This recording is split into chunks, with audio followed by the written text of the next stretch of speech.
बिना टोपी पहने जाऊंगी बेटा। टोपी पहन जाओ। टोपी पहन जाऊँ।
कोई बात नहीं।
हरे कृष्णा। हरे कृष्णा प्रभु जी। वॉइस क्लियर है? प्रभु जी।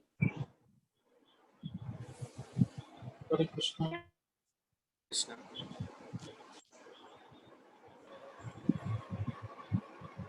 हरे कृष्णा प्रभु जी। हरे कृष्णा प्रभु। क्लियर है वॉइस प्रभु? हरे हाँ, कृष्णा प्रभु जी।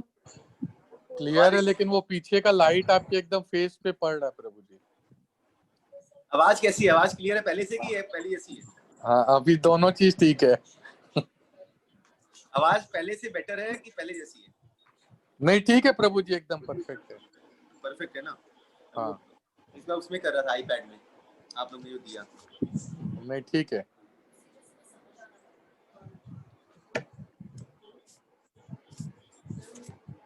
तो हरे कृष्णा, सभी भक्तों का आज भगवत गीता के सत्र में स्वागत है।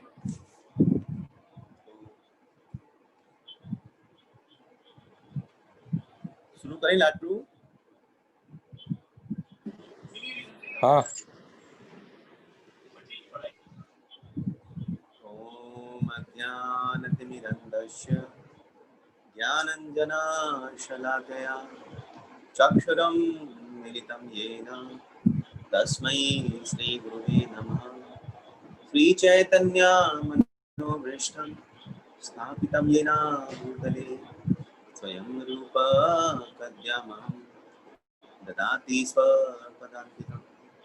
वन्देऽहं श्रीगुरो श्रीयुतापदकमलं श्रीगुरो वैष्णवांश्च श्रीरूपं साग्रजातं सहगना रघुनाथान्वितं तं सजीवं साद्वैतं सावधूतं परिजनसहितं कृष्णचैतन्यदेवं श्रीराधा कृष्णपादान् सहगणा ललिता श्रीविशाखान्वितांश्च नमां विष्णुपादाय विष्णुपृष्ठाय भूतले श्रीमते भक्तिवेदान्त स्वामी निति नामिने। नमस्ते सरस्वती देवे गौरवाणी प्रचारिणे निर्विशेषा शून्यवादी पाश्चात्य देशधारिणे। जय श्री कृष्ण चैतन्य प्रभु नित्यानंद श्री अद्वैत गदाधर शिवासादि गौर भक्तवृंद। हरे कृष्णा कृष्ण कृष्ण हरे हरे, हरे राम राम राम समस्त भक्तों का आज इस भगवद गीता स्टडी कोर्स में सभी भक्तों का बहुत बहुत स्वागत है। और पिछली बार जो अध्याय 3 संपूर्ण हुआ, अपनी पूर्णावस्था पर आकर रुका, कई भक्तों का ये मन में जिज्ञासा जगी कि प्रभु बहुत लंबे क्वेश्चन पेपर बहुत लंबा हुआ और इसको शॉर्ट करिए।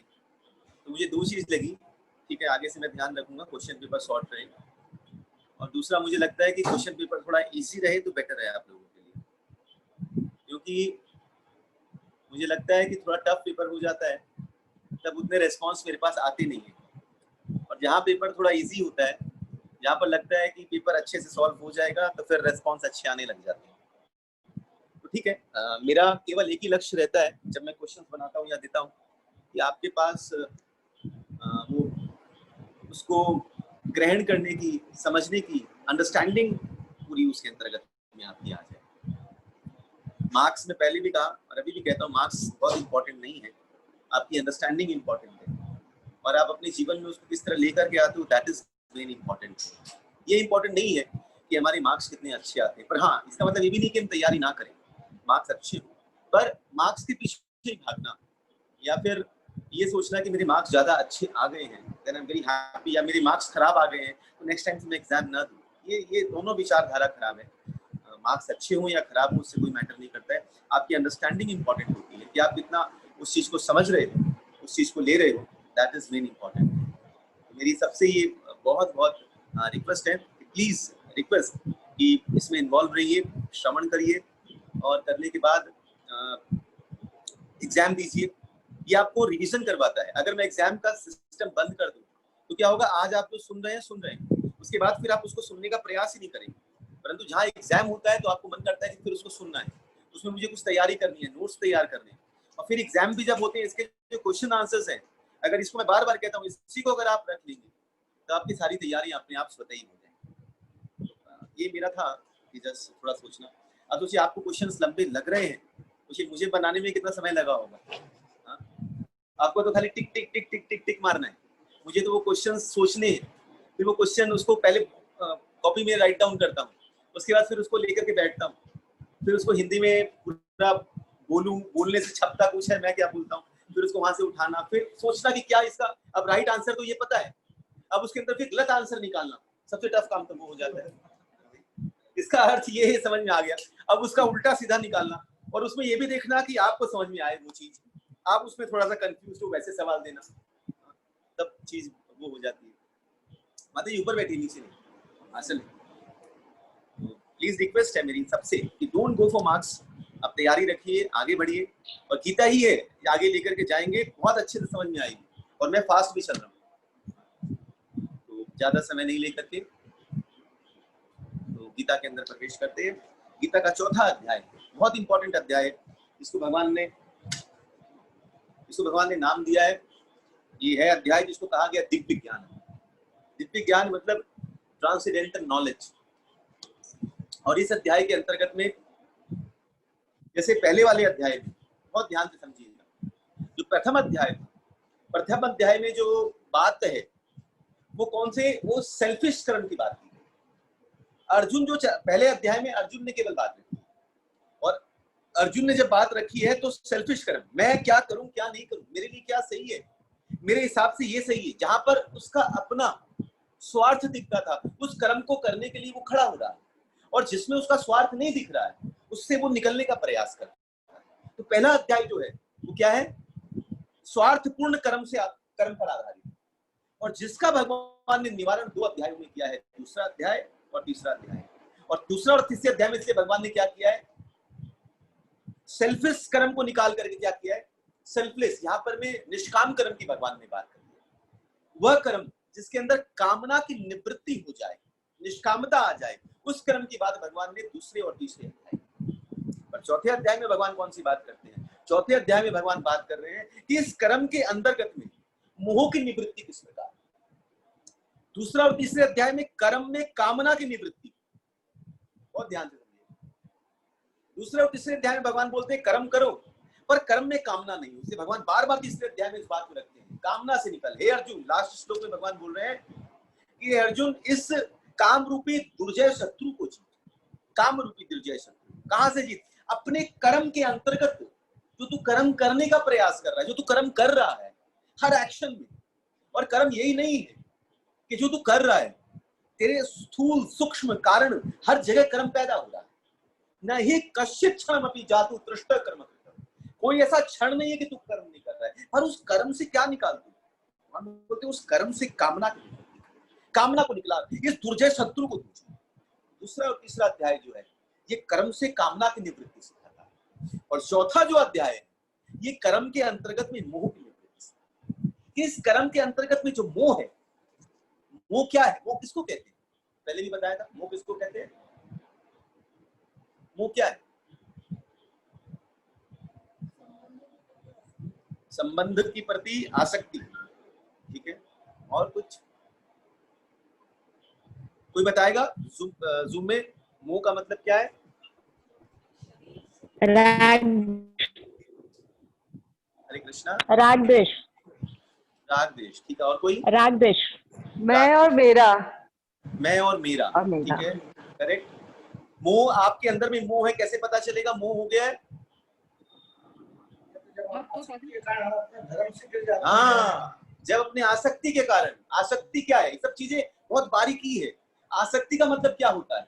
आसक्ति का मतलब होता है जहां पर में कोई विजातीय तत्व के प्रति, विजातीय जो इस जाति का नहीं है, विजातीय रूप में खड़ा, और विजातीय तत्व के प्रति हमारा आकर्षण जो होता है, बहुत ध्यान से, विजातीय प्रति आकर्षण जो है वो क्या है? वो आसक्ति है। पूरा संसार ही विजाती है हम लोग के लिए। तो आत्मा के लिए क्या विजाती है? आत्मा क्या है? आत्मा का नाश हो सकता है, हाँ, और इस संसार में कौन सी चीज इसका नाश नहीं होगा? सब परिवर्तनशील है, सबकी स्टेज। अगर हम बोले पृथ्वी जल अग्नि वायु आकाश का नाश नहीं होता है, पर अपनी अवस्था को तो परिवर्तित करती है। पृथ्वी अपनी अवस्था परिवर्तित करती है, जल अपनी अवस्था को परिवर्तित करता है, पर आत्मा नित्य है, शाश्वत है, ये अपनी अवस्था ही परिवर्तन नहीं करता है। समझ में आ रही है बात? तो इस विजातीय तत्व के प्रति जो हमारा आकर्षण है, और उसके प्रति आकर्षण से फिर जो संबंध स्थापित होता है, वो आसक्ति कहलाता है। और उस आसक्ति के कारण, उस संबंध के कारण जब अपने धर्म से, अपने कर्तव्य से हम गिर जाते हैं, वो मोह है। अब हमारे अंदर में ये संबंध तो है, पर उस संबंध के कारण धर्म से गिरना, तब आपके अंदर मोह जागृत होगा। संबंध तो किसका किससे नहीं है। आज क्या संतों का अपने माता पिता से संबंध नहीं है? क्या वो जन्म हुए कहाँ? क्या धर्म ऊपर से कूद पड़े? क्या उनके भी तो माता पिता हैं, उनके भी तो भाई हैं, बहन होंगे, सब होंगे, है कि नहीं? पर उनके कारण वो अपने धर्म से गिर नहीं रहे। जब अपने धर्म से गिरने लग जाए, अपने कर्तव्य से गिरने लग जाए, वो क्या कहलाता है? वो मोह कहलाता है। जैसे एग्जाम्पल हम ले, अर्जुन का एग्जाम्पल हम ले ले।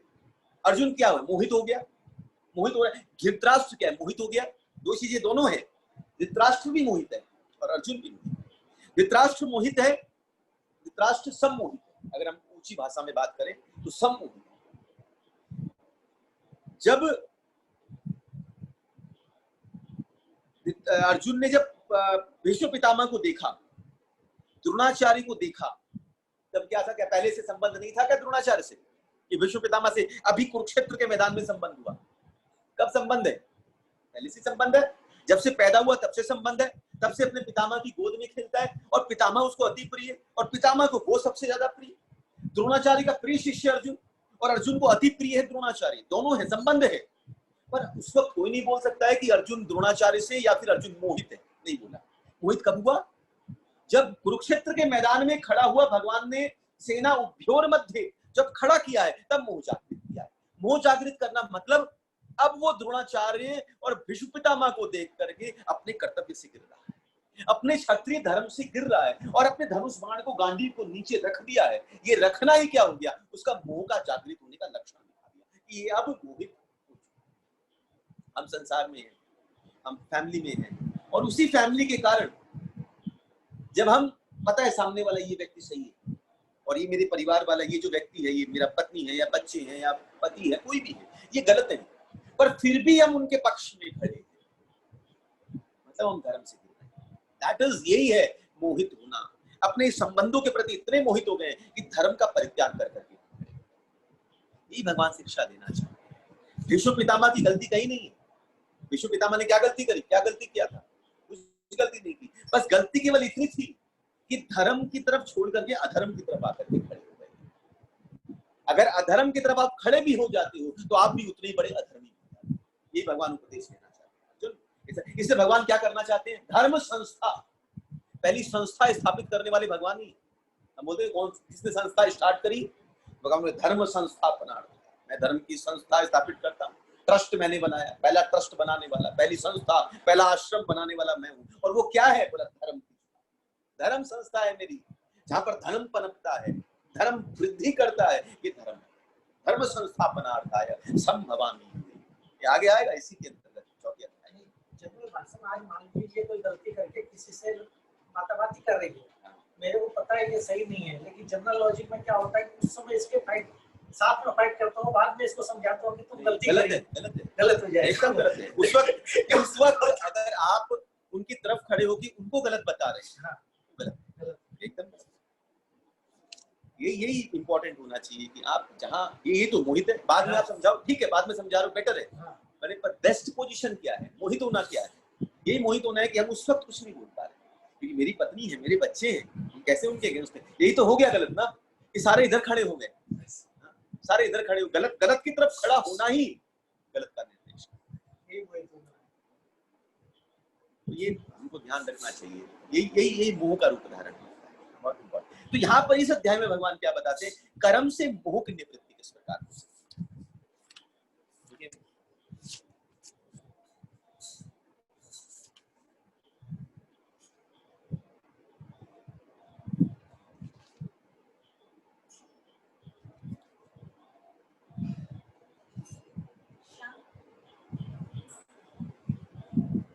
तो कर्म से मोह का त्याग हो, भगवान इसमें उपदेश देते हैं। और दो ही चीज हैं जो कर्म से बंधी हुई है, दो ही चीज है जो कर्म को बांधी हुई है, कर्म से बंधी हुई। क्या है वो? पहली चीज हो जाती है कर्तापन, कर्म के प्रति अटैचमेंट, आसक्ति, और दूसरी कर्म के फल की प्रति अपेक्षा का। कर्म फल हम जो करें उसके रिजल्ट हमको मिले, और दूसरी पहली चीज कर्म के प्रति आसक्ति कि मैं करने वाला हूं, कर्तापन और कर्म फल की इच्छा। इस दो चीज से ही कर्म बंधन। अगर जीवन से ये दो चीजें निकल जाएं तो कर्म बंधन से मुक्त हो। कर्म बंधन यहाँ पर मैं देखिए बहुत विशेष रूप से भगवान कहते हैं, पहला श्लोक उठाता हूं, इवं विवस्वस्ते योगम प्रोक्ता वाहन अभ्यम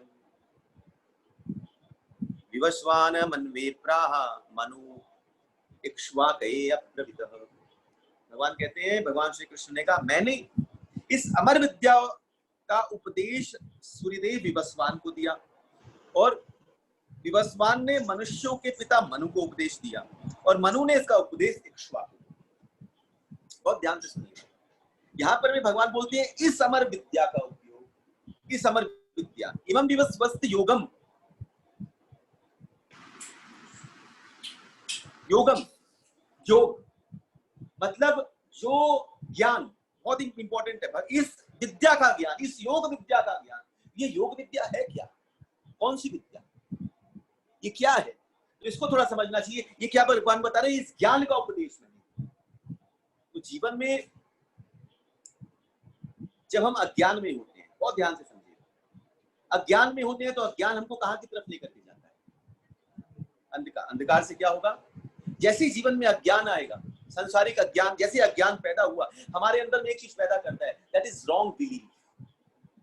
हम गलत चीजों के ऊपर बिलीव करना शुरू कर देते हैं। अज्ञान रॉन्ग बिलीफ करवाता है, और रॉन्ग बिलीफ कहां पर लेकर के जाता है? हमारे अंदर में इमेजिनरी प्रॉब्लम्स खड़ा करता है। इसलिए भगवान इस अध्याय में ये बात को उठा रहे हैं बहुत ध्यान से। इसलिए भगवान बोलते हैं संशय आत्मा। इसलिए भगवान, अच्छा सुनिए, लास्ट श्लोक पढ़िए, एकदम लास्ट श्लोक, देखिए भगवान क्या बोल रहे हैं, एकदम फोर्थ का लास्ट। देखिए भगवान क्या उठाना चाहते हैं इस अध्याय में, मैं आपको ये समझाना चाहता हूं। अतएव तुम्हारे हृदय में अज्ञान के कारण, देखिए अज्ञान के कारण जो संशय उठे हैं, उसे ज्ञान रूपी शास्त्र से काट डाल। अहे भारत, तुम योग से समन्वित होकर खड़े हो और योग कर। तो यहाँ जो योग की बात मैं इसी को उठाना चाह रहा हूँ कि योग विद्या, तो यहाँ पर में योग ना हो, विद्या ना हो, अज्ञान पैदा होगा। अज्ञान कहाँ लेकर के जाता है? बहुत प्रैक्टिकल लैंग्वेज में समझा रहा हूँ।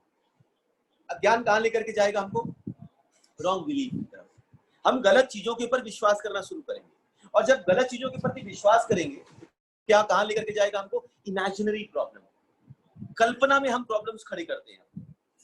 जैसे समझ लीजिए कि किसी को कफ हो गया, अभी थोड़ा कफ हो जाए, अंदर में क्या होगा?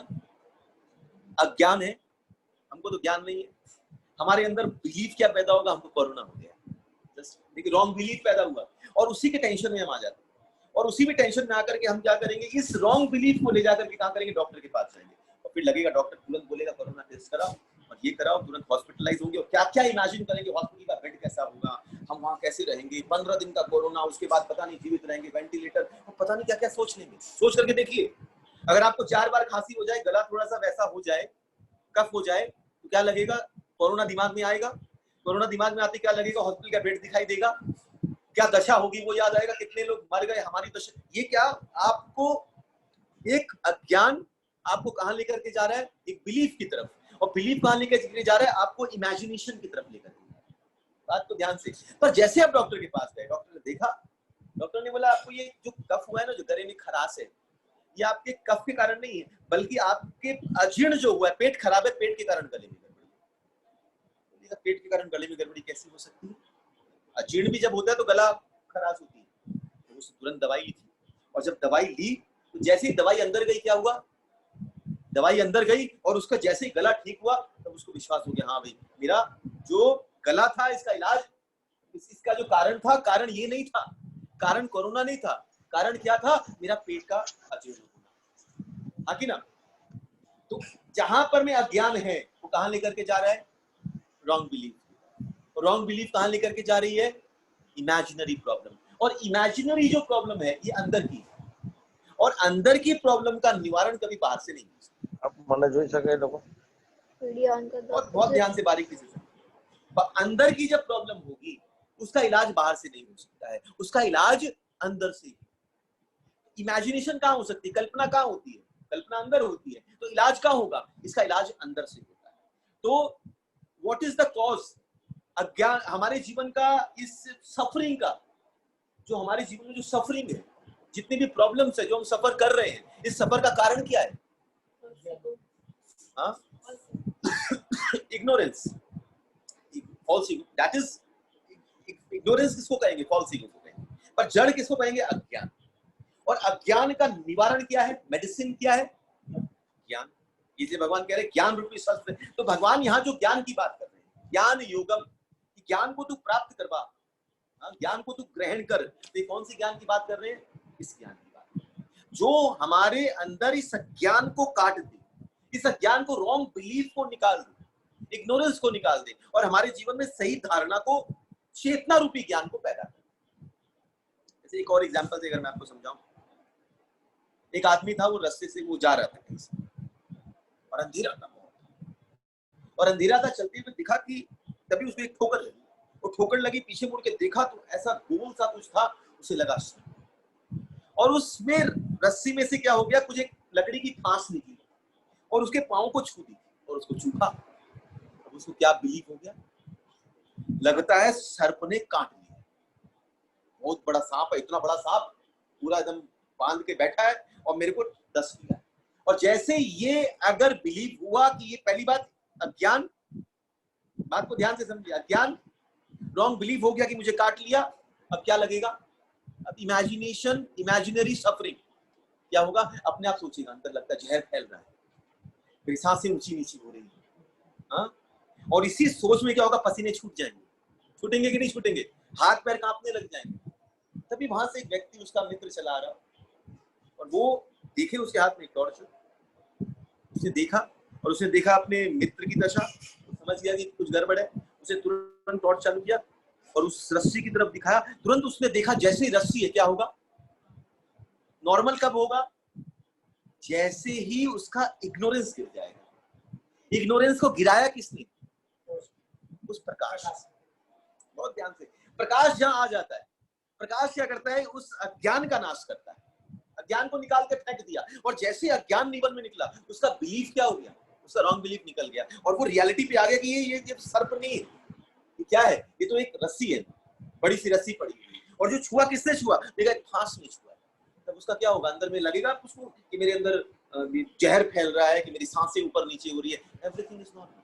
तो हमारे जीवन की जो सफरिंग है, हम जो सफर कर रहे हैं, क्यों सफर कर रहे हैं? What is the cause of suffering? Ignorance है। तो संसार में हमको जितनी भी तकलीफें आ रही हैं, या जो तकलीफ हम महसूस कर रहे हैं, व्हाट इज द कॉज? अगर ये इग्नोरेंस निकल जाए, कैसे निकलेगा? जीवन में ज्ञान रूपी प्रकाश। अगर ये प्रकाश पैदा हो जाए तो क्या होगा? ये सफरिंग निकल जाएगी। अज्ञान। अगर अज्ञान से ज्ञान में आ गए तो क्या होगा? सारी प्रॉब्लम्स खत्म हो जाएगी। Everything will be solve. जब हमको इस चीज की प्राप्ति हो जाए, किसकी? ज्ञान की प्राप्ति हो। तो जब सफरिंग इमेजिनरी, तब उसका निवारण कहां से हो सकता है? अंदर से हो सकता है। अंदर से होना मतलब वस्तु को नहीं बदलना है, बल्कि दृष्टि को बदलना है।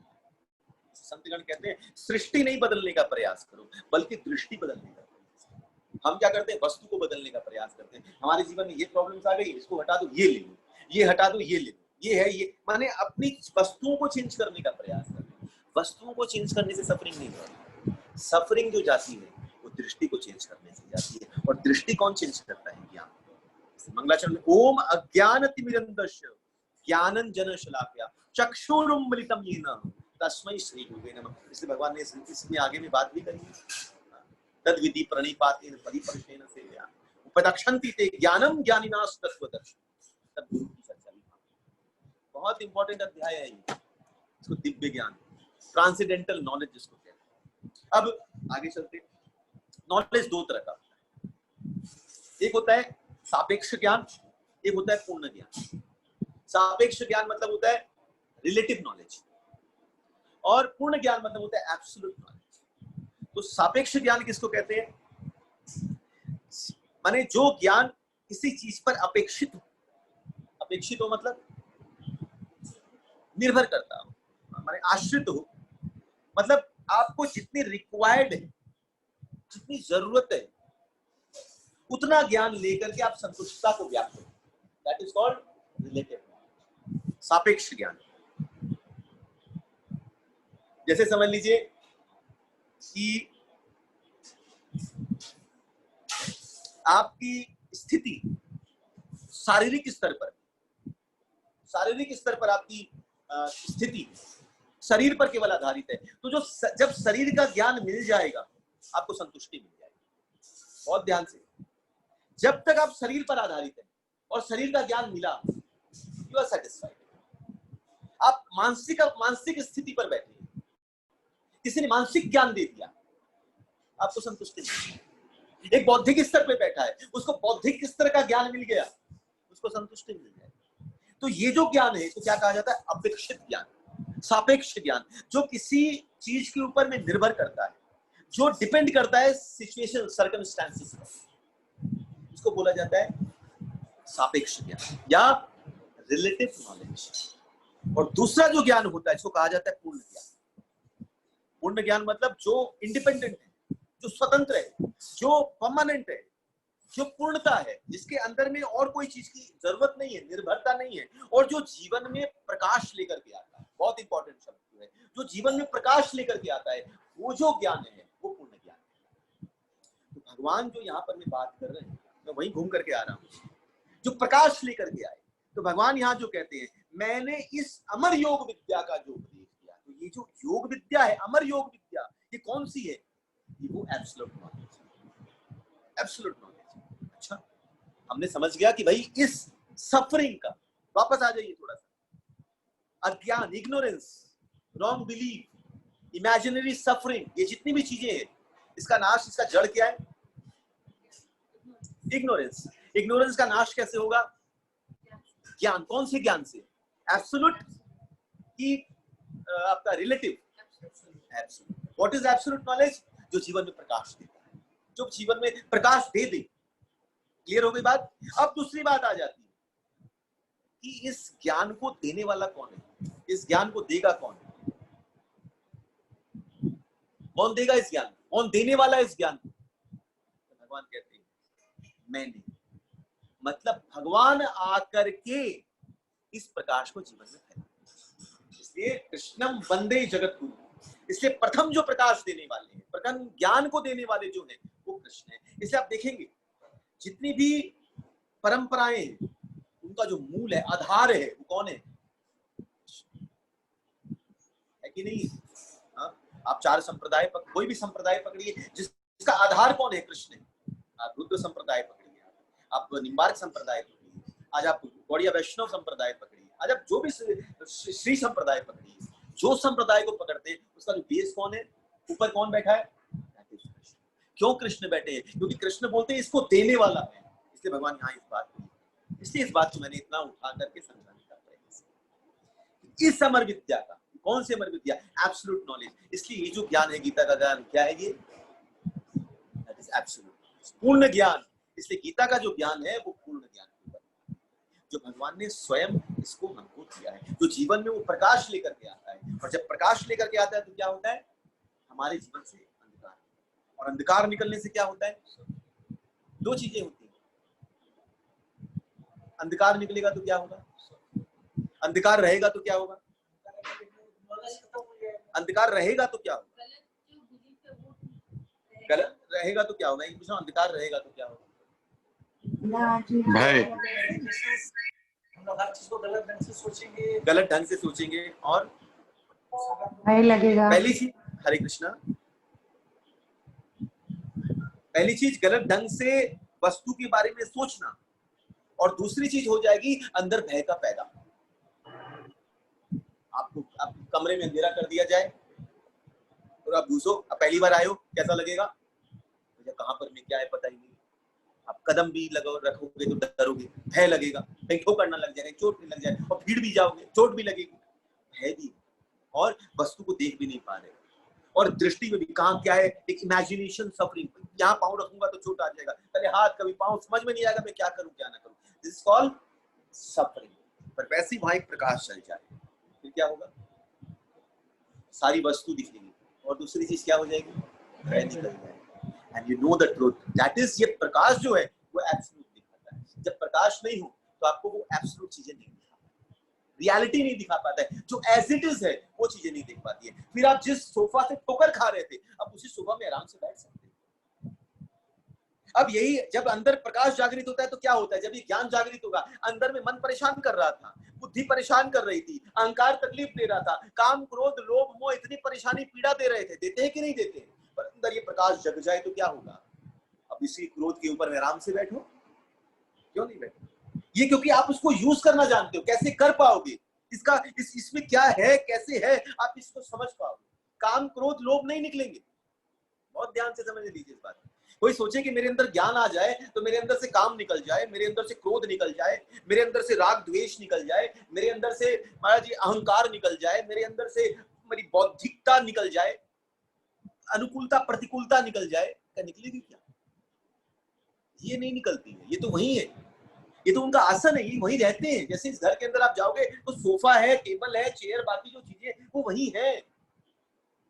आपको जब आप प्रकाश होगा तो आप उसको यूज करना जान जाओगे कि कहाँ मुझे बैठना है, कहाँ मुझे चलना है, किस चीज का इस्तेमाल कैसे करना है। तो वैसे ही अंदर सब कुछ है, आपको उसका इस्तेमाल करना है कि काम का इस्तेमाल कब करना है। जैसे जब अनुशासन करना हो तो क्रोध अनिवार्य है। अगर अनुशासन में क्रोध नहीं हो ना तो अनुशासन नहीं हो सकता। अगर आप मीठा बोल बोल के अनुशासन करोगे तो अनुशासन होगा नहीं। 2 बार स्टाफ को बोल रही काम करना, मीठे से हाँ कर दो भाई, बाबू ऐसे ही हमारा ढीले डालिए तो हम भी आराम से रहे। तो कहीं पर अनुशासन में, पर क्रोध कितना करो जितना आपके कंट्रोल, तो वो कंट्रोल करना आपको आ जाता है। यू कैन कंट्रोल द, तो वो जो चीजें हैं, काम है, क्रोध है, लोभ है, वो आपके इर्द गिर्द घूमती है। जैसे आप किचन में जाते हो 50 मसाले हैं आपके पास, अब सब थोड़ी उठा उठा के डाल देते हो। आज आप कुछ बना रहे हो, लसानिया बना रहे हो, वैसे आइटम्स है ना, माता जी लोग को ज्यादा पता क्या क्या। अब कुछ बनाना हो तो वैसे आइटम उठा उठा कर, अब दूध है, दूध में थोड़ी मिर्ची डाल दोगे, मसाला तो वहां भी पड़ा है, वहां पर हल्दी डाल सकते हो। तो जो चीज की आवश्यकता है, तो माता को पता है कि किस चीज की कहाँ आवश्यकता है और वो डाल सकती है। पर जिसको इस चीज का नॉलेज नहीं हो, क्या करेगा, वो कुछ भी घोट घाट देगा और उससे क्या होगा, पेटी खराब होगा और कुछ नहीं होगा।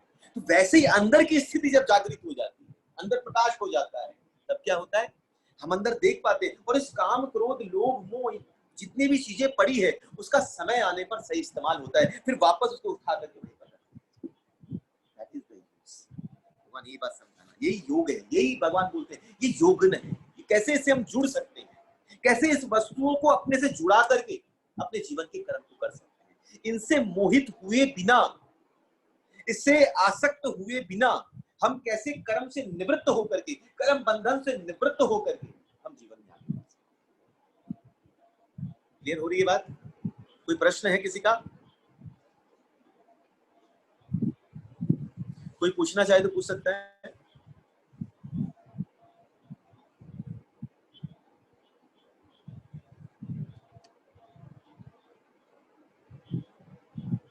नहीं है प्रश्न? नहीं प्रभु जी। ये जो मैं वापस, बहुत इंपॉर्टेंट, क्योंकि दिव्य ज्ञान है।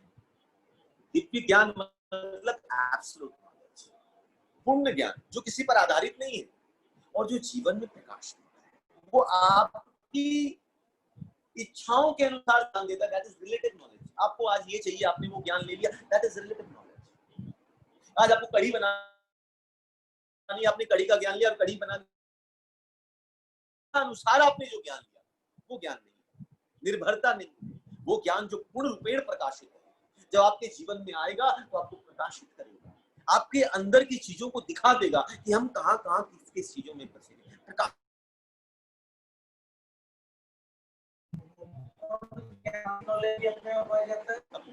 आपको फिर प्रकाश हो गया तो फिर रिलेटिव नॉलेज,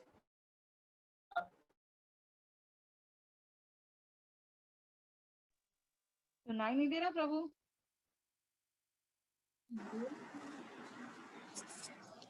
आवाज कर रही है प्रभु। सर पे बैठा है, उसको हर जगह ये खाना, ये खाना, ये खाना, ये करने का प्रयास करना है। पर जो एब्सोल्यूट नॉलेज हो जाए, उसका एक ही लक्ष्य, पेट भरना है, केवल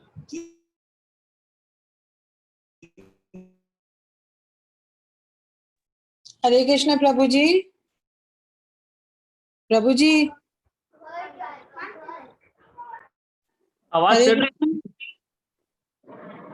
हेलो। कृष्ण।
तो बहुत अच्छी लड़ाई करता है, तो फिर तो लड़ाई करेगा।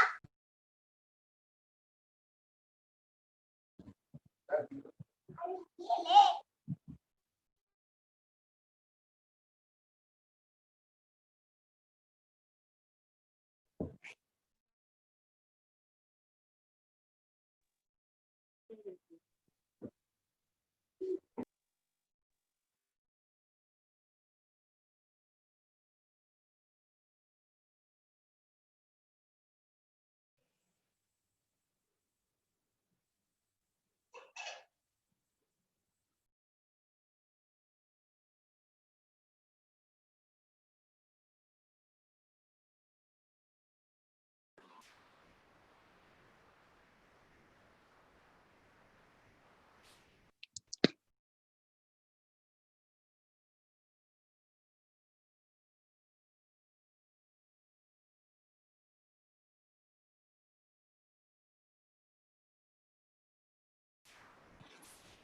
हरे कृष्णा।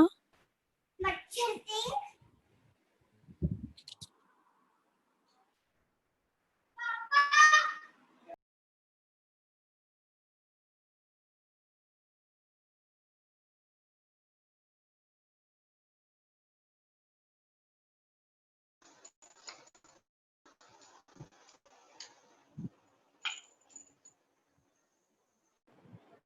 हरे कृष्णा। तो डिस्कनेक्ट हो गई थी।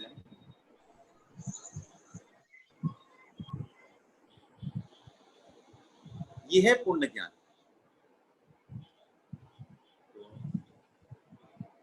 जीवन में पूर्ण ज्ञान, अब समझ लीजिए जब जीवन में पूर्ण ये ज्ञान आएगा, प्रकाश देगा, जब प्रकाश देगा तो दो चीजों का फायदा और हो जाता है।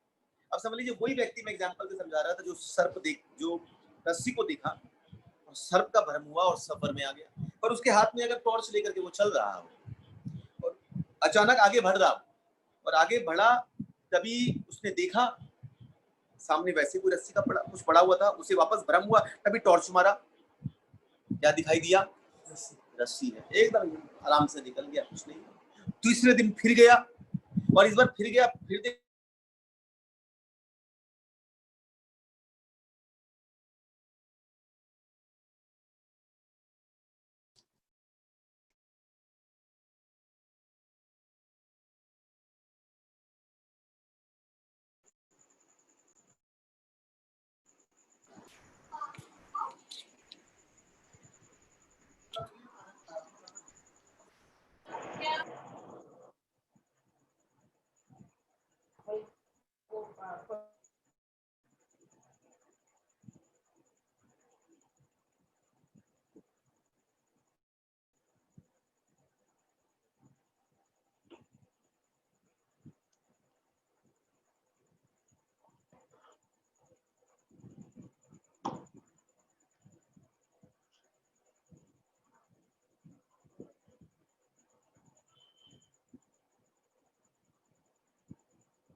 हरे कृष्णा प्रभु जी।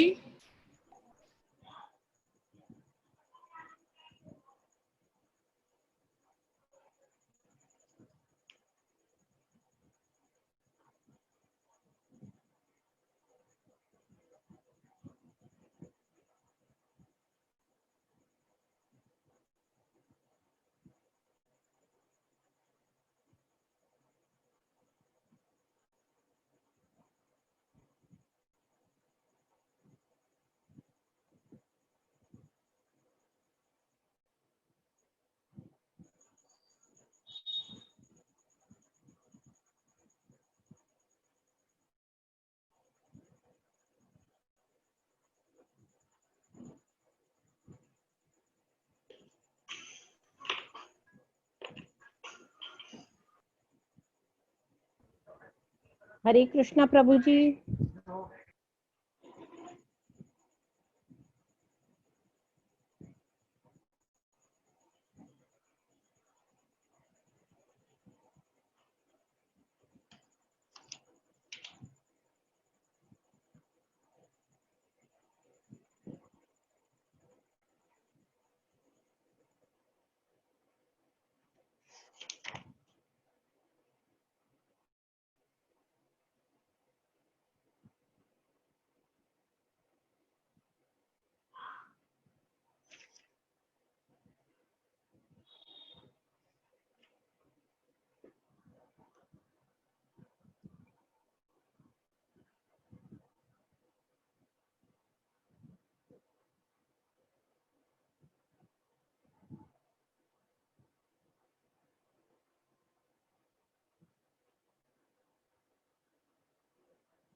हरे कृष्णा प्रभु जी। हरे कृष्णा प्रभु जी, आवाज नहीं आ रही है।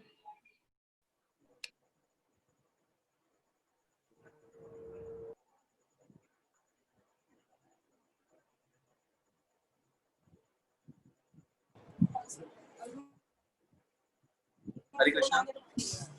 ये वाईफाई है, वाईफाई से क्यों नहीं कर रहा? कौन बोला उधर वाईफाई नहीं कर रहा? अब मैं क्या करूंगा इसको?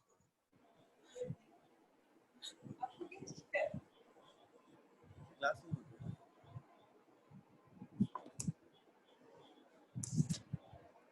हरे कृष्णा। हरे कृष्णा प्रभु जी। बोले पासा नहीं मिली आप। प्रभु जी। सॉरी, बोल नेटवर्क का प्रॉब्लम था प्रभु। अभी ठीक है।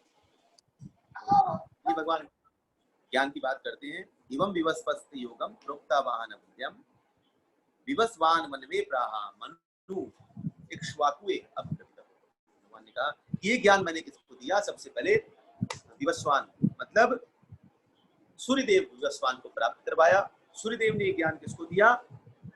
मनु को दिया।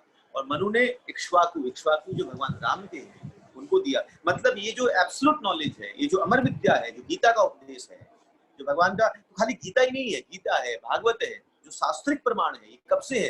अनादि आदिकाल से। इसका वर्णन करना जैसे जब से भगवान है तब से ये उपदेश है, तब से ये प्रकाश है। भगवान के शरीर रोम रोम से प्रकाश निकलता है। भगवान है तो प्रकाश है। तो भगवान कब से है? इसका सवाल पे तो कोई जवाब ही नहीं है। अनादि आदि गोविंद सर्व कारणम कारण। सब कारणों के कारण कौन है? केवल। तो अज्ञान अगर कारण है तो उसका निवारण कौन है? कृष्ण ही है। और कृष्ण ने इसका निवारण क्या रूप में दिया है? बोले योग विद्या। इस विद्या के द्वारा, इस एब्सोल्यूट नॉलेज के द्वारा इस अज्ञान को काटने का हल दिया है। क्लियर है? आगे भगवान कहते हैं एवं परंपरा प्राप्ति राजर्षयो विदु सकाल कालीन महतो योगा नष्ट परंतप। इस प्रकार यह परम विज्ञान गुरु परंपरा के द्वारा प्राप्त किया गया और राजर्षियों ने इसी विधि से इसे समझा, किंतु काल क्रम में यह परंपरा छिन्न हो गई, अतः यह विज्ञान यथारूप में लुप्त हो गया। तो भगवान पहली बात ये बात आ गया कि भाई अज्ञान जड़ है, इग्नोरेंस इज जड़। इसको नोट डाउन रखिएगा। What is the cause of suffering? कोई पूछे भाई सफरिंग का कॉज क्या है?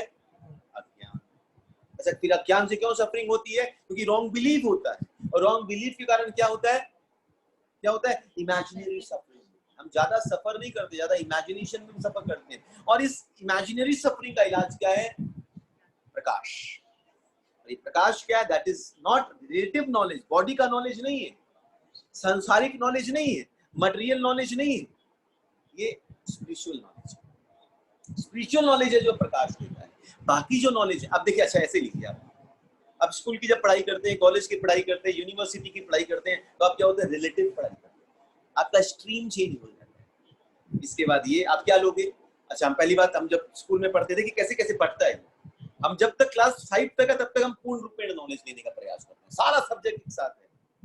और थोड़ा सा आगे बढ़ते हैं, 6, 7 से आगे बढ़ते हैं सब्जेक्ट्स में। अब देखिए साइंस बट गया, फिजिक्स, केमिस्ट्री एंड बायोलॉजी इसमें बट गया। फिर इंग्लिश बट गया, लिटरेचर, इसके अंदर ये हिंदी बट रहा है, इंग्लिश बट रहा है। मैथ्स के अंदर में अलजेब्रा, ट्रिग्नोमेट्री, ये सब क्या हो गया? ये सब अलग अलग बट रहे हैं। अब जैसे जैसे अब आगे बढ़ते चले जा रहे हैं, आपने 10 क्रॉस किया, 11 में जैसे गए, अब आपको एक स्ट्रीम चुनना है। आप साइंस लेकर के करोगे, आप अकाउंट्स लेकर के करोगे, आप किसको लेकर के करोगे? फिर चलो आपने साइंस लिया, जैसे 11, 12 क्रॉस किया, अब साइंस में आप क्या लोगे? बायोलॉजी लोगे, एक स्ट्रीम लेकर के पढ़ रहे हो। अच्छा, आप एक स्ट्रीम ले लिए, यूनिवर्सिटी में जब गए, अब एक स्ट्रीम में भी आप क्या लोगे? मैं तो अभी देखा हुआ है, कंप्यूटर साइंस है, उसी में 10 है, ये पागल हो जाओ, क्या है ये? This is called relative knowledge, जो एक चीज के अंदर भी विभाग कर करके एक चीज को संतुष्ट करने का प्रयास करता है, दैट इज रिलेटिव नॉलेज। परंतु एब्सोल्यूट नॉलेज जो इस रिलेटिव नॉलेज को भी प्रकाशित कर देता है, सब चीजों को प्रकाशित करता है, वो किसी के ऊपर निर्भर नहीं है, वो बंट नहीं सकता है, वो स्वाभाविक है, प्रमाणिक है, पूर्ण रूपेण है, पूर्ण, जो पूर्णता पर आश्रित है, वो क्या है? That is absolute knowledge. यही राजयोग विद्या जो भगवान। तो इस राजयोग विद्या का ये जो योग विद्या है, भगवान बोलते हैं कि ये कैसे आती है? भगवान तो मेरे द्वारा। इससे भगवान ने पहले श्लोक में बोला इमम विवस्व इमम और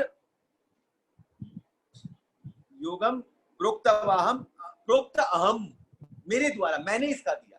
तो देने वाले कृष्ण हैं। अच्छा, दूसरी बात उठती है, अच्छा देने वाले तो कृष्ण हैं, पर हमको कैसे प्राप्त होगा? भाई हमको चाहिए नहीं है प्रकाश कि नहीं चाहिए? अब देने वाले कृष्ण, कृष्ण कैसे देंगे? तो हमारे पास कृष्ण ने दिया, हमारे पास कैसे पहुंचेगी?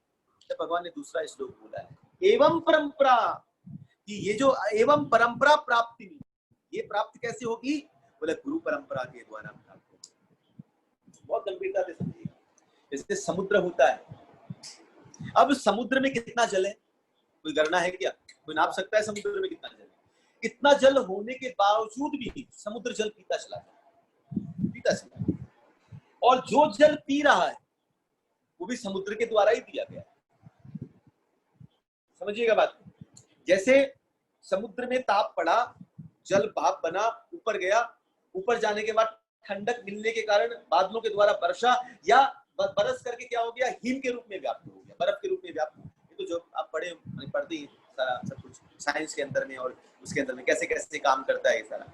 और वहां पर जमा होने के बाद फिर यही हिम जब पिघलता है, और पिघल करके क्या करता है? अलग अलग नदियों का रूप धारण करता है। गंगा, यमुना, सरस्वती, कावेरी, सतलज, गोमती, महाराज कृष्णा, अनंत अनंत नदियों का रूप धारण करता है, कहीं इधर कहीं इधर कहीं इधर। और इन सारी नदियों का फिर लक्ष्य क्या होता है? वो इस समुद्र की तरफ भागती है, सारी समुद्र की तरफ भागती है। देने वाला समुद्र और लेने वाला भी समुद्र। समझिए अच्छे से बात को। यही मैं परंपरा समझाने का प्रयास कर रहा हूं। इसी प्रकार है, ये समुद्र कौन है? समुद्र कौन है? समुद्र ये कृष्ण है। और समुद्र का ये जो अथाह जल है, ये क्या है? यही वो ज्ञान है, यही वो ज्ञान है। भगवान ने क्या किया? समुद्र जैसे अपने जल को प्रवाहित कर देता है अलग अलग नदियों के रूप में, वैसे भगवान ने अपने इस ज्ञान को प्रवाहित कर दिया है अलग अलग परंपरा के रूप में। पर जैसे सारी नदियों का जो लक्ष्य है वो कहाँ है? वापस उस समुद्र की तरफ जाता है। वैसे ही इन सारी परंपराओं का केवल एक ही लक्ष्य हो जाता है कि कैसे कृष्ण को जाकर के समर्पित किया जाए। नदियों का एक ही लक्ष्य है, समर्पित होना, उस समुद्र में जाकर के अपने आप को निपतित कर देना, अपना समर्पण देना, यही तो नदी का लक्ष्य है। और उसके बीच में कितनी भी बाधाएं आए, कष्ट आए, सबको तोड़ती हुई निकल जाती है। पर जो नदी रुक जाए वो क्या हो जाती है? वो नदी नहीं कहलाती है, नाला कहलाती है। नदी नहीं है, फिर वो नाला है। तो वैसे ही जो ज्ञान भगवान ने दिया, समुद्र अथाह रूपी ज्ञान है। भगवान इससे क्या बोलते? रूप गोस्वामी को, महाप्रभु इस सिंधु में से तुझे बिंदु दे रहा हूं। रूप गोस्वामी बोलते कोई बात नहीं महाप्रभु, आपने बिंदु दिया है तो इस बिंदु को सिंधु में बनाता हूं। और उन्होंने ग्रंथ की रचना कर दी, भक्ति रसामृत सिंधु, सिंधु की रचना।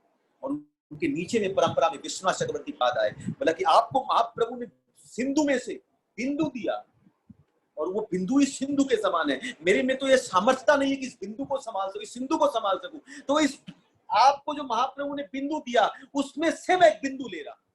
सोच करके देखिए, जो बिंदु महाप्रभु ने दी, समुद्र अथाह समुद्र का ज्ञान, भक्ति, उसमें से एक बिंदु दिया, ले चल, इसी को कर लेगा तेरा निर्वाह हो जाएगा।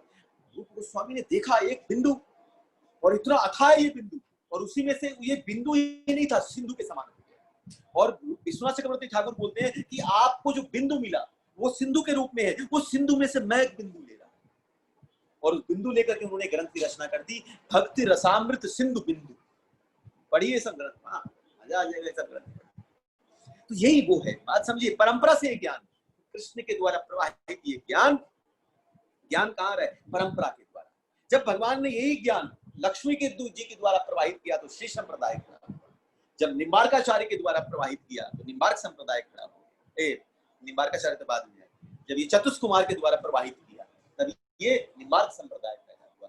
जब रुद्र के द्वारा, शिव के द्वारा प्रवाहित किया, रुद्र संप्रदाय पैदा हुआ। और जब ये ब्रह्मा जी के द्वारा प्रवाहित किया, क्या हो गया? यही गौड़िया वैष्णव के रूप में आ गए। ये कौन है? ये सारी क्या है? ये नदियां हैं, जो परंपरा के द्वारा भगवान इस जल को छोड़ रहे हैं, अलग अलग रूप में छोड़ रहे हैं। पर हमको क्या करना है? इस जल को लेकर के क्या करना है? एक ही लक्ष्य होना चाहिए कि इस ज्ञान को लेकर के क्या करें? अपने आप को कृष्ण के प्रति समर्पित कर दें। जैसे यही भगवान समझाना चाहते हैं। एवं परंपरा प्राप्त, ये प्राप्त कैसे होगा हमको? ये परंपरा के द्वारा। और राजर्षियों ने इसे विधि से समझा, किंतु कालक्रम में ये परंपरा छिन्न हो गई, रुक गई। नाले बन करके रह गई। अतः यह विज्ञान यथारूप में लुप्त हो गया लगता है। तो ये जो नदियां थी ना जो प्रवाहित, जैसे सरस्वती लुप्त हो गई। कहाँ है सरस्वती नदी? लुप्त है, दिखती नहीं है। इसका मतलब ये नहीं कि सरस्वती है नहीं, तो लुप्त है। तो देखिए शास्त्र कई संतगण तो ये तक कहते हैं कि वेद व्यास जी ने भागवत की रचना कहाँ करी थी? कहाँ लिखा है? भागवत कहाँ लिखी गई है? गंगा तट पे बोली गई है, सरस्वती के तट पे। सरस्वती के तट पे, हाँ, सरस्वती के तट पे लिखी गई है। तो संतगण बोलते हैं सरस्वती लुप्त नहीं हुई है, बल्कि व्यास की तुलिका में घुस करके भागवत में आकर के बह पड़ी। तो भागवत के एक जो शब्द है ये और कुछ नहीं है, ये सरस्वती नदी है, सरस्वती है जो आकर के बैठ गई है। और इसी को प्रणाम कर करके महाराज विशेष रूप से प्रणाम किया है। किसने? महाराज सूत गोस्वामी ने प्रणाम किया है। सोलंग प्रशिष्ट भगवान वचन भागवत की जाए। तो ये जो है भगवान बोलते हैं परंपरा के द्वारा ये ज्ञान प्राप्त, परंपरा की चर्चा करी। तब भगवान तीसरे श्लोक में कहते हैं, आज मेरे द्वारा वही प्राचीन योग यानी परमेश्वर के साथ अपने संबंध का विज्ञान तुमसे कहा जा रहा है, क्योंकि तुम मेरे भक्त हो तथा मित्र हो, अतः तुम इस विज्ञान के दिव्य रहस्य को समझ सकते हो। भगवान बोलते हैं पहली बात, देने वाला कौन? कृष्ण। कैसे मिलेगा हमको? परंपरा से। अच्छा, परंपरा से मिले तो पर समझने का गुण कैसे मिलेगा? हमारे अंदर वो क्वालिटी क्या हो? भाई देने वाला भी आ जाए, परंपरा भी आ जाए, पर हमारे अंदर भी तो कुछ क्वालिटी होनी चाहिए कि जिसके द्वारा हमारे अंदर पात्रता होनी चाहिए। कोई आपके पास गिलास लेके खड़ा हो जाए, पानी पीजिए, आपको प्यास लगी, पानी पीजिए, पर पानी पीजिए, पर हमारे पास पात्र भी तो होना चाहिए जिससे भर करके पानी पिए। पात्रता तो हमारी होनी चाहिए, हमारे पास होना चाहिए। तो हमारे पास तो पात्रता क्या होनी चाहिए? भक्ति। भगवान बोलते भक्तोसी, कि भक्ति ही वो पात्रता है, भक्ति ही वो पात्रता है जिसके अंतर्गत रह करके ये ज्ञान प्रवेश कर सकता है। जैसे समझ लीजिए अब आपको प्रकाश देना हो, दीपक है केवल, प्रकाश देगा? घी हो केवल, प्रकाश देगा? देगा क्या? पर उस दीपक और घी के संग में बाती आ जाए तब क्या करेगा? तब क्या करेगा? तब उसमें माचिस जले तो फट करके प्रकाश प्रज्वलित कर देगा, हाँ कि ना? तो केवल दीपक भी नहीं देगा, केवल घृत भी नहीं देगा, पर अगर केवल बाती भी खड़ी हो ना, केवल बाती भी हो जाएगी तो प्रकाश दे देगा, हाँ कि ना? पर उसमें फिर घृत चाहिए। बाती मतलब माचिस तो चाहिए, ये तो नहीं बाती में से प्रकाश ऐसे मुंह बना के देखिए। मतलब अगर घी है, घी में माचिस मारोगे थोड़ी ना कोई अग्नि पकड़ लेगी, या खाली बत्ती दीपक में माचिस मारोगे, पर अगर बाती में माचिस मार भी दोगे तो एक बार तो पकड़ ही लेगी, थोड़ी देरी जले। पर उसमें अगर घृत पड़ जाए तब क्या होता है? वो प्रकाश लंबा चल जाता है। पकड़ने वाली तो वो बाती ही है, पकड़ेगी उस बाती में। पात्रता जो है वो दीपक ने दी है, पकड़ने के लिए दीपक है।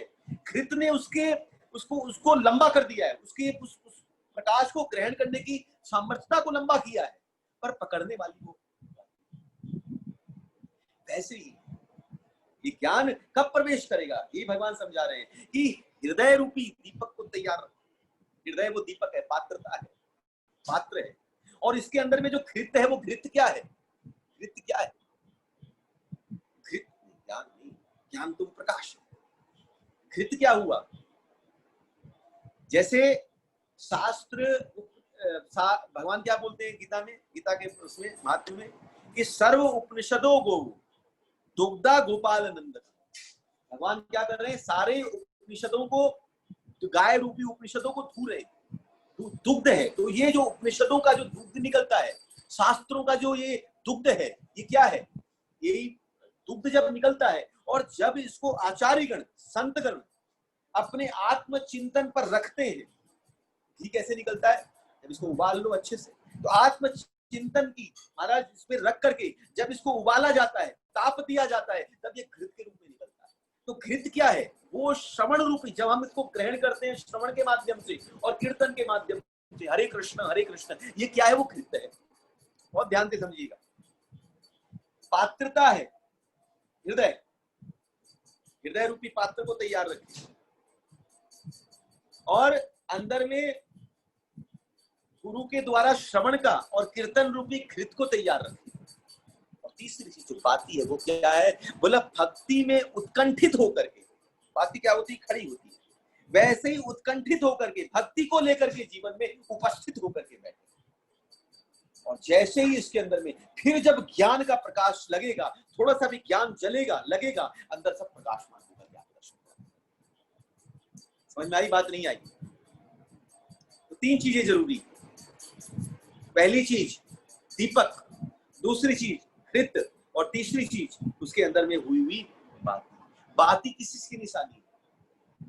पहली बात, बाती को जैसे मरोड़ो वैसे मुड़ जाती है। तीसरी बात, बाती जो रुई होती है वो सफेद होती है, सफेद है। और तीसरी बात जो होती है वो खड़ी है। खड़ा होना मतलब भक्ति के अंदर में जिज्ञासु होना, जिज्ञासु खड़ा रहता है। अच्छा ये बताइए कैसे होगा? सेवा के लिए खड़ा होना, मतलब उत्कंठित रहना, सुस्तू नहीं होना।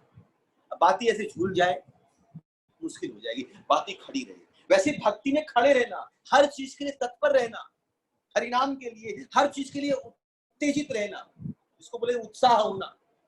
ये उत्साहित होना मतलब खड़ा होना। तो भक्ति के अंदर में जब हम उत्साहित रहते हैं और जब इसके अंदर में श्रवण का और कीर्तन का घृत पड़ जाता है और फिर जब इसमें ज्ञान की थोड़ी सी भी चिंगारी पड़ती है, क्या होता है? प्रकाशमान होता है। तो ये भगवान यही बात कहते हैं। इसके लिए जरूरी क्या है, पात्रता क्या है? भगवान बोलते हैं पात्रता है कि भक्तोष की भक्ति चाहिए। अगर भक्ति नहीं आएगी तब तक क्या होगा? ये ज्ञान का प्रकाश। चिंगारी भी ज्ञान का प्रकाश भी है। चिंगारी देखिए, ज्ञान अलग है और ज्ञान का प्रकाश अलग है। ज्ञान जब तक वो माचिस की तीली के अंदर में तब तक तो ज्ञान है, बहुत बारीकी है। ज्ञान कब है? अब आपके पास ये ग्रंथ दे दिया जाए, गीता, ये तो ज्ञानमयी है, और आपने रख लिया तो ज्ञानमयी, ज्ञान तो आपके पास है पर ज्ञान का प्रकाश नहीं। इससे भगवान क्या बोलते हैं? अच्छा इस ज्ञान के प्रकाश को चाहिए, चाहिए ना, पात्रता भी ले ली, पात्रता भी मिल गया कि हम उत्कंठित हैं, जिज्ञासु हमको चाहिए भी, भक्ति रूपी भी प्राप्त कर दिए, पर प्राप्त कैसे करेंगे? तद्विधि प्रणिपातेन परिप्रशेन सेवया उपतक्षन्ति ते ज्ञानम ज्ञानिनास तत्वदर्शिना। ये ज्ञान तत्व का प्रकाश हो गया। किसने कर दिया? वो गुरु ने आकर के उस ज्ञान तत्व का प्रकाश कर दिया। That is it. क्लियर? तो अब श्रवण तो कर रहे हैं। अब मैंने ये भी बात रखी, श्रवण क्या है? एक तरफ से घी की बात भी कर दी, पर घी तो है कब है? जब आपके अंदर में उत्कंठा नहीं, बैठे हैं हम, घृत डल रहा है, घृत डल रहा है, आप सुन रहे हैं, पर उत्कंठित होकर के जब बैठते हैं, और जब इसमें जब उत्कंठित हो जाएंगे तब ये प्रकाश काम करेगा। उत्कंठित नहीं होंगे तब तक ये काम। क्लियर?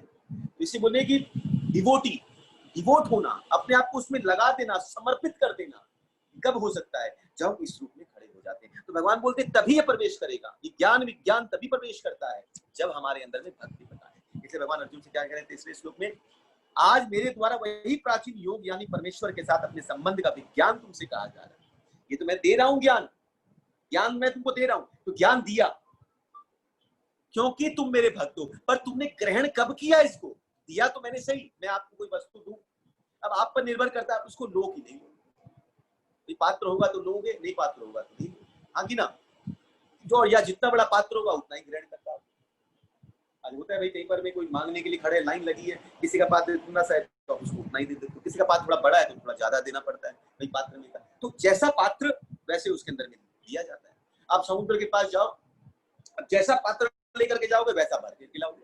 अब बड़ी बड़ी टंकियां लेके जाओगे तो बड़ी बड़ी टंकी भर के लाओगे, एक गिलास लेकर के जाओगे तो गिलास भर के लाओगे। तो ज्ञान की कमी नहीं है, पात्रता की कमी है। तो भगवान बोलते हैं कि ये प्राचीन योग के भगवान से संबंध का ज्ञान मैं फिर दे रहा हूं, परंतु तुम ग्रहण कब कर रहे हो? क्योंकि तुम मेरे भक्त हो। That is the important thing. ये पात्रता है। अगर भक्ति नहीं है तब ये ग्रहण। तो ज्ञान देना तो है, पर ग्रहण करना ज्ञान अलग वस्तु है और ग्रहण करना उसके अंदर प्रकाश। जो आपने पूछा ना, ज्ञान और ज्ञान का प्रकाश। ज्ञान मतलब देना, दिया, पर उसको जब ग्रहण करेंगे तब उसका प्रकाश जो होगा, क्लियर?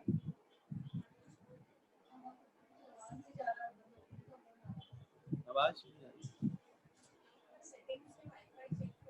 प्रभु आवाज नहीं आ रही डॉक्टर, कृष्णा प्रभु। आ रही है प्रभु जी। क्लियर है? हरे हरे कृष्णा प्रभु। हरे कृष्णा प्रभु। प्रभु बीच बीच में बिल्कुल एकदम मतलब लास्ट के जो वर्ड्स होते हैं ना एक्चुअली वो पूरे साइलेंस हो जाते हैं मुंह घुमाने से या पता नहीं किस वजह से, लेकिन क्लैरिटी एकदम चली जाती है बीच बीच में। मतलब आप सही बोल रहे हो लेकिन वो माइक से क्या होता है कुछ डिस्कनेक्शन हो जा रहा है उसका, मतलब आपकी वॉइस लो नहीं है, मतलब कुछ हो रहा है समझ। मैं ध्यान रखता हूँ। जी जी ठीक, इस बार हो तो फिर बोलिए।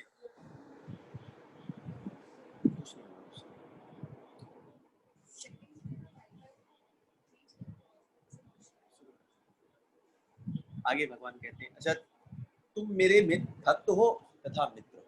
तो भगवान ने भक्त और मित्र की बात, दोनों की बात क्यों करी? भक्त भी हो और मित्र भी हो, क्यों करी?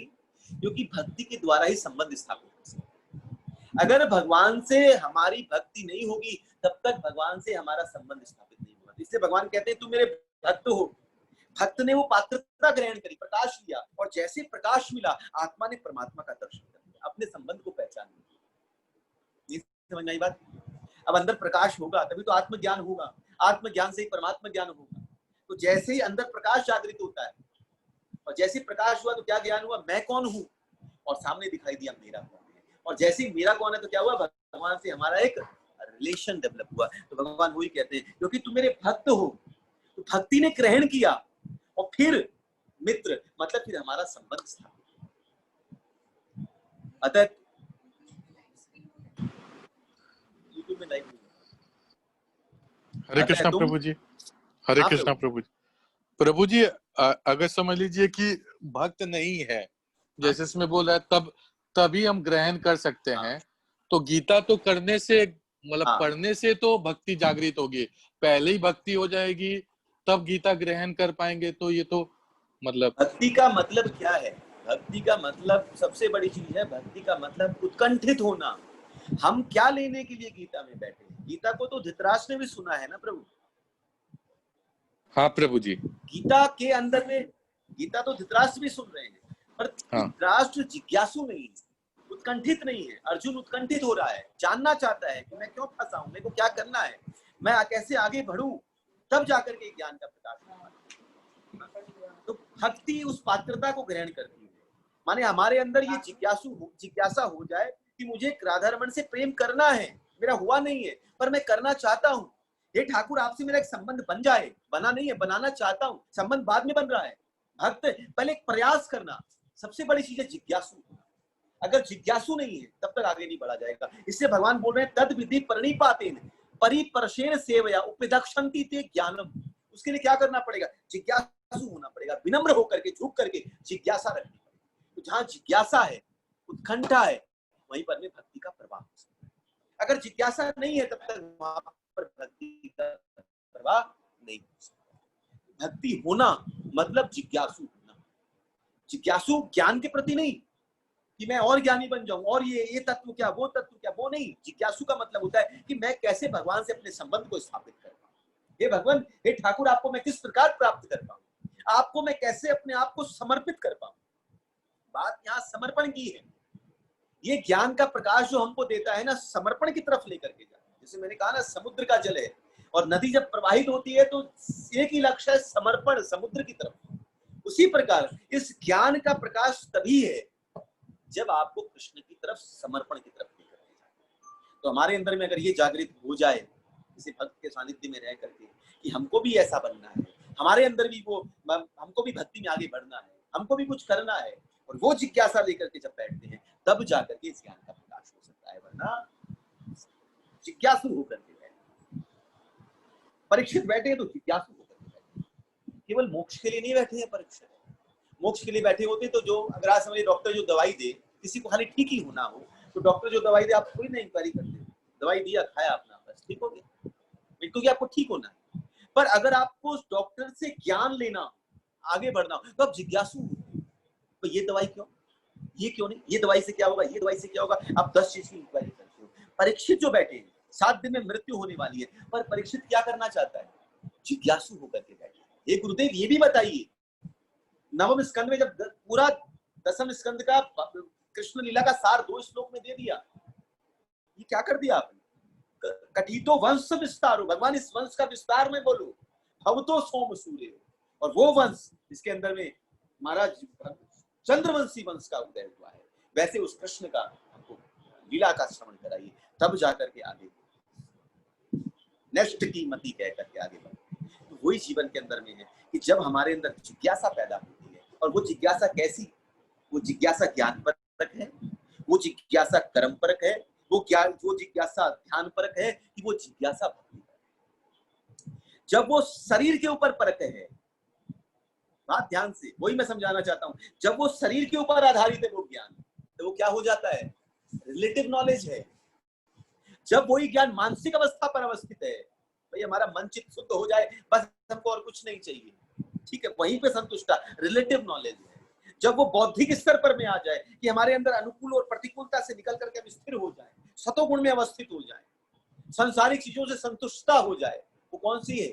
वो रिलेटिव नॉलेज है। पर जीवन में जब ये हो जाए कि मैं कौन हूं और मेरा कौन है, तब ये क्या होता है?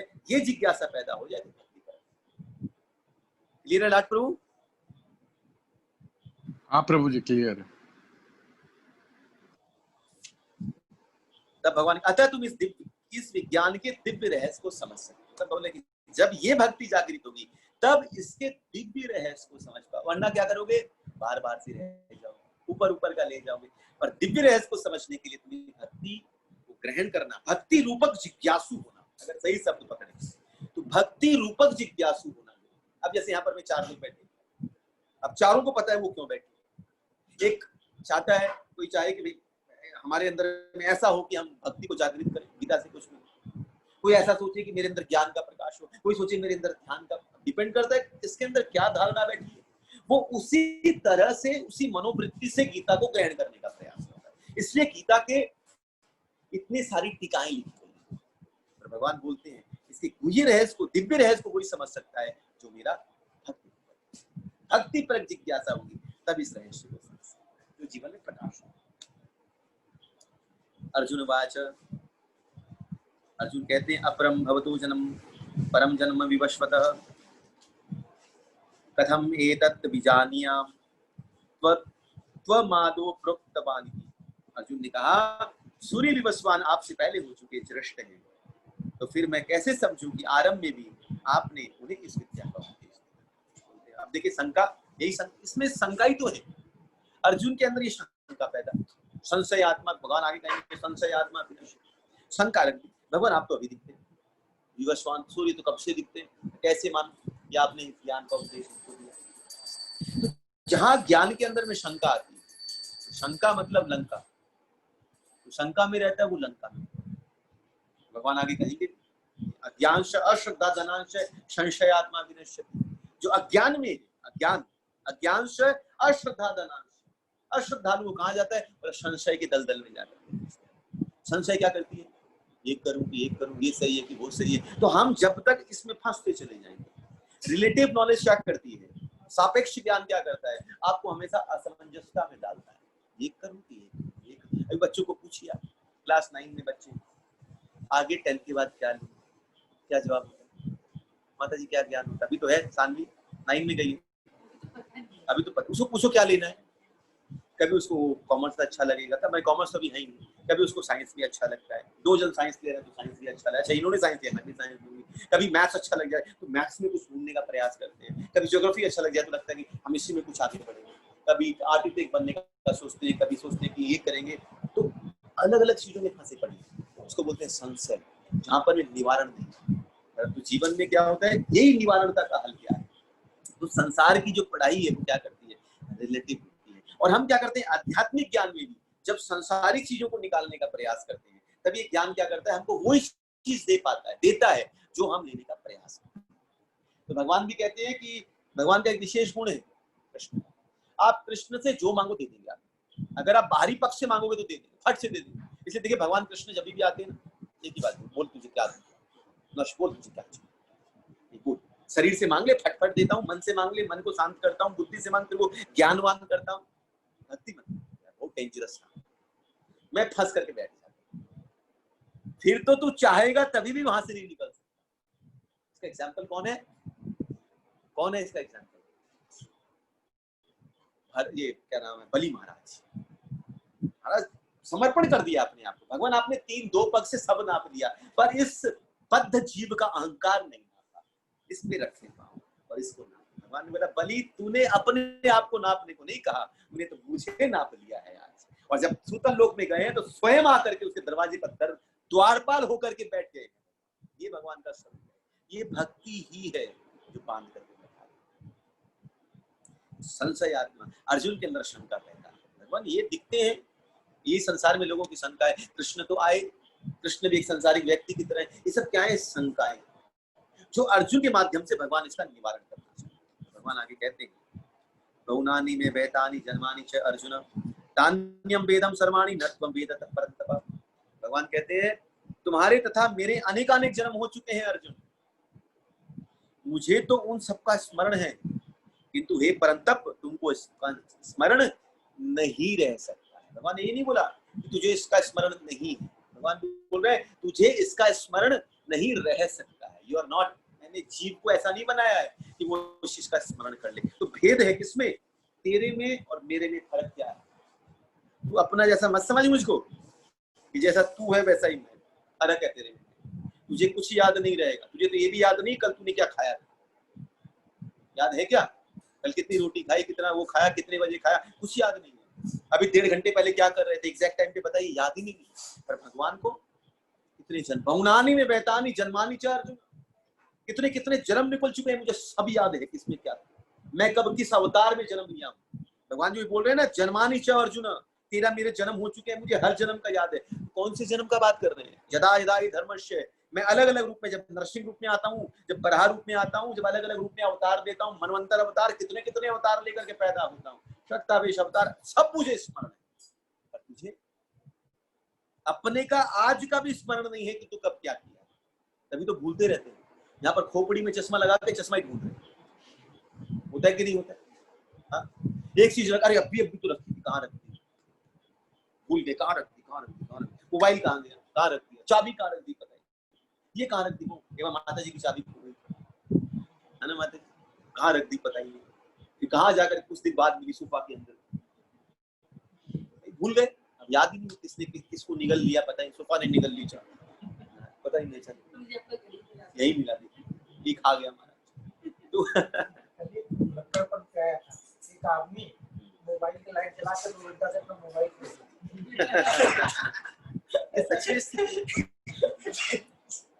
हम लोग, हमको याद है कि हम लोग जिस पहले एक मैथ्स टीचर से पढ़ते थे, ट्यूशन में जाते थे, तो एक लड़का था हमारे से बहुत बदमाश था। वो टीचर क्या करता, पैसे रख के भूलता था, भुलक्कड़ था मैथ्स का, और तकिए वकिए में पैसा रख देता। तो एक दिन तकिए की खोली के अंदर वो वही ट्यूशन कभी कहाँ रख दिया, तो हाथ दिया, वो लड़के को मिल गया पैसा, और वो उसी दिन इडली की पार्टी दे दी और सर को ही खिला रहा है, खुद ही खा रहे हैं।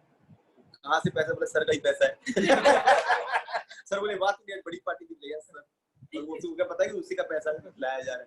तो ये है, हमको ये नहीं पता कि हमने कहाँ क्या रखा है, कौन सी चीज किसकी है, क्या है, किसका है, किसका नहीं, हम इसी में भटके हुए हैं।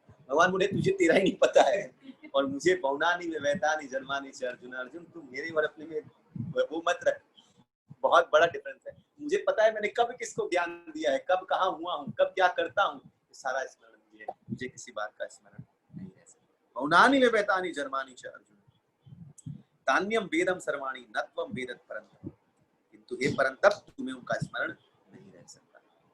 बहुत इसमें विस्तार हो सकता है। 8:21 हो गए, इसको ही रुकते हैं। आगे वाला श्लोक, अजो अपि सन अव्ययात्मा भूतानाम अव्योपि सन प्रकृति स्वामी दृष्टाय संभवामि आत्ममायया। ये सब बहुत इंपॉर्टेंट श्लोक है। यदा यदा, ये सब, ये जो चौथा अध्याय का जो श्लोक है ना, सबसे मतलब लोगों की जिह्वा पर ज्यादा है, सबसे ज्यादा। यदा यदा हि धर्मस्य ग्लानिर्भवति भारत या परित्राणाय साधूनां जन्म कर्म च मे दिव्यम ये वेति तत्वत्। ये सब बहुत वैसे भारत का सीजन देखने से भी बोल गया।